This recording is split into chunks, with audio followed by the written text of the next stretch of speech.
Ukraynada vəziyyət olduqca ağırdır. Vəziyyət niyə ağırdır? Baxın, biz gəlib Ermənistanda güya ermənilərin tərəfini saxlayan, güya başını sığallayan həmən Avropa əlini cibinə salmaq istəmir, hər şeyi qoyub Amerikanın üstünə. Mən Trump'ı müdafiə eləmirəm, Trump bir xəstə adamdır, gətiriblər. Amma Trump'ın dediklərində bir məntiq var.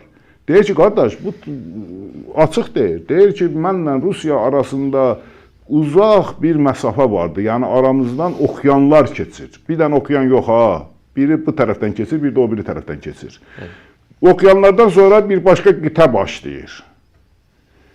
Yəni elə həm o tərəfdən bir qitə başlayır, həm də elə bu tərəfdən bir qitə başlayır da, belə deyək. Bir tərəfdən o Asiya qitəsi başlayır, şərqdən. Qərbindən də yox, indi o Amerikanın şərqindən Avropa başlayır. İndi Amerikanın şərqi Avropaya düşür də. Avropa başlayır, bu biri tərəfdən də o qərbindən də belə deyək, Asiya başlayır. Bu Rusiya mənə özünü öldürsə, atdığı bomba gələr mənim ayağımın altına düşər də, ayağımın yanına düşər. Mənə elə təsir eləməz. Amma bu müharibə sizin müharibənizdir, mənim müharibəm deyil. Ukraynada qələbə qazansa Rusiya, anavızı bir-bir ağladacaq. Ağlada gələcəkdir. Birinci başlayacaq Polşadan, ikinci başlayacaq Moldaviyadan, üçüncü başlayacaqdır Pribaltikadan. Bəs siz niyə əlimizi cibizə salmışsınız? Hansı üzlə? Özdə bunu Polşanın prezidenti də bunu təsdiq edib. İndi baxmayaraq ki, Paşinyan deyirəm, o Trump'a qarşıdırlar. Amma özü də deyirdi, mən bayaq dedim, dedi ki, biz yarım milyardıq, yəni 500 minik, 500 min biz milyon, 500 milyon biz topluluq, 140 minlik topluluğun qorxusundan gedib sığınıbdır 350 milyonluq bir dövlətə sığınıb, qoltuğuna sığınıb. Bu vəziyyətdədir Avropa. İndi o da deyir ki, qardaş, məndən güclüsən, iqtisadiyyatında, o iqtisadiyyatını da quran, yenə də həmən Amerika olubdur. Özünün o Marshall proqramları var idi. O Marshall proqramlarının hamısını bir-bir İkinci Dünya müharibəsinin küllərinin altından çıxardıb inkişaf elətdirib.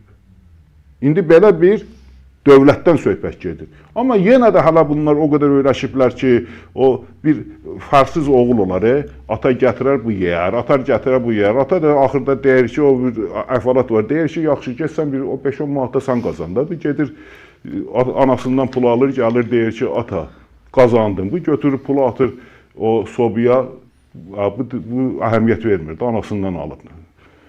Səhərsin yenə verir pul, bu yenə anasından alır, gəlir atasına verir, atası yenə atır sobaya.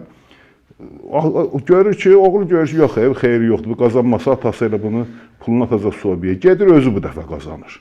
Gətirir ki, ata, vallah bunu da mən qazandım. Atası götürür bunu sobaya atanda, bu əlini salır sobanın içərisindən, o qəpik quruşu götürür. İndi Amerikada deyir ki, bala, mən səni bu adam elədim, indi öyrəşibsən, mən gətirəm, sən yeyəsən.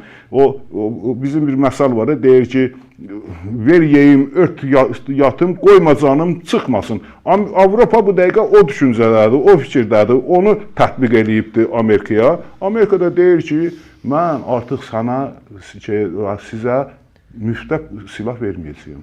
Canı çıxsın, silahı alın, verin Ukraynaya, qoy Ukraynada savaşın. Özü də Ukraynaya verməklə də bitmir iş. Ukraynaya qarşı tək Rusiya vuruşmur. Çin vuruşur, nə bilim, o belə deyək, Şimali Koreya vuruşur. Dünyada nə qədər diktator ölkə var, hamısının vətəndaşları gəlir orada vuruşur. Yəni bu nə deməkdir? Bu Avropanın qanacağı qeyrəti olsa, axı sən onu yaradıbsan da, sən yaradıbsan ki, NATO'nun genişlənməsi strategiyasını, zorla insanları, dövlətləri ora cəlb edibsən. İndi onlar sənin feyilvə olub uyublar, bir addım atıblar, sən onları müdafiə eləməlisən də. Və sən o başı niyə saxlayırsan o bədənində, o baş nəyə lazımdır? Canın çıxsın, get müdafiə elə də. Öz əskərləri, əskər tapanmır, özünü qorumaq əskər tapanmır. O gün bir sorğu keçiriblər.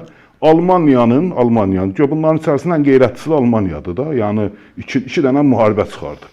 Almaniya vətəndaşlarının cəmi 30% gedib, əskərliyə gedə bilərəm deyib. Vuruşmağa yox ha, gedəcək əskərlikdə silah tutacaq belə, postda duracaq. Vuruşmağa heç birisi getmir. Amma 30% cəmi 1/3 deyir, hə, gedərəm əskərliyə, amma Ukraynaya gəlir. Yaxşı, bu Ukrayna bədbəxt nətər savaşsın. Özünüz deyirsiniz ki, bu Ukrayna həm də bizim üçün savaşır. Bu nətər savaşsın? Bunun insanı qırılır. Almaniyanın o Merz var. Friedrich Merz, bəli, kansler. Onların kansleri. Durub yekə söz atır. Nədir? Zelenskiyə. Deyir ki, sənin insanların qaçır gəlir, bizə sığınır. Ha, o da insandır da. Və sən o demirsən bunlar Avropa üçün vuruşurlar. Nə olar gəlib sənə? Deyir ki, sən onları saxla orada. Onları silahlandır. 18 yaşından da niyə sən nədir 27 yaşından aparsan əskərliyə? Biraz orasını düz deyir. Amma bunu Almaniyanın deməsi yersizdir. Bax, bunu Azərbaycan prezidenti desən, deyərəm, hə. Adam 18 yaşında uşaqları göndərdi, dedi, gedin vuruşun. Düzdürmü? Bizdə 18 yaşında getdi uşaqlar. Bunu Azərbaycan prezidenti desə, deyərəm, hə, düzdür. Amma bunu Almaniyanın kansleri deyəndə adamın əti tökülür. Sən heç o 50 yaşında adamı da göndərmişsən döyüşməyə. Özdə bu müharibə tək Ukraynanın müharibəsi deyil. Bu bütün Avropanın müharibəsidir. Zəhmət çəkin, qeyrətiniz olsun da. İndi mənim təbii ki, sözümü eşitmirlər. Eşitsələr də bir şey başa düşməzlər. Amma adamın bir qeyrəti olar, bir nətər deyim, bir təşəbbüskarlığı olar. Əlavə silah al, ged o Ukraynanı dəstəklə. Ukraynanı dəstəkləmək qalsın bir kənara. Hətta Ukraynaya pul da vermək istəmirlər, silah da vermək istəmirlər. Deyirlər ki, bu bizi rahatsız eləyir, nə eləyir. Amma mən hesab edirəm ki, burada elə bir oyun oynayırlar ki, xüsusilə Amerika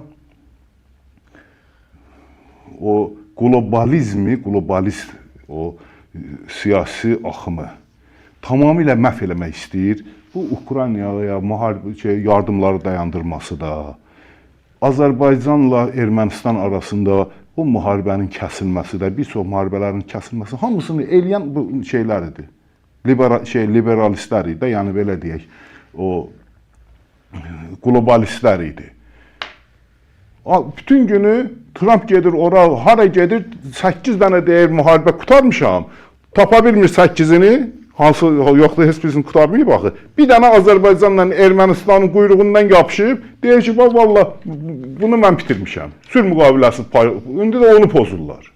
Bir qeyrətiniz olsun, biz müharibədən qorxmuruq. O Brejnevin bir sözü vardı, deyirdi ki, biz müharibədən qorxmuruq. Biz savaşmaq istəmirik, amma lazım gəlsə, o savaşmağa da hazırıq.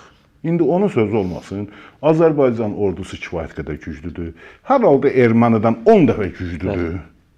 Azərbaycan haqlıdır. Azərbaycan öz o sözünü istənilən yerlər, hətta gedib Trump kimi bir adamı gedib başa salmışıq ki, bu belə olmalıdır da deyib, hə, düz deyirsən. Ya Trump'ı başa salmaq asad deyil da. Biz o qədər haqlı olmuşuq ki, hətta Trump bizi başa düşür. İndi siz durubsunuz, Trump'ın planını pozursunuz. Pozun. Burada itirən biz olmayacağıq. Bunu açıq şəkildə qulaqlarınızı açın, eşidin. Sizin də işiniz, gücünüz bizlə olmasın. Gedin, Ukraynanı xilas eləyin. Ukrayna xilas olmasa, ən böyük zərbəni həmən Avropa yiyəcək. Ən böyük zərbəni o Almanlar yiyəcək. Bir məşhur söz vardı, deyirdi ki, Almanlar Rus dilində danışacaqlar.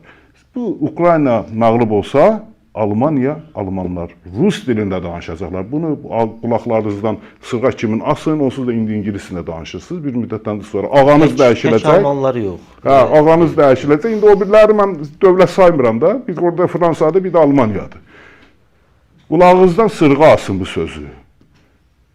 Bu Ukrayna uduzsa, Almaniyada, Fransada, Rusca danışacaq.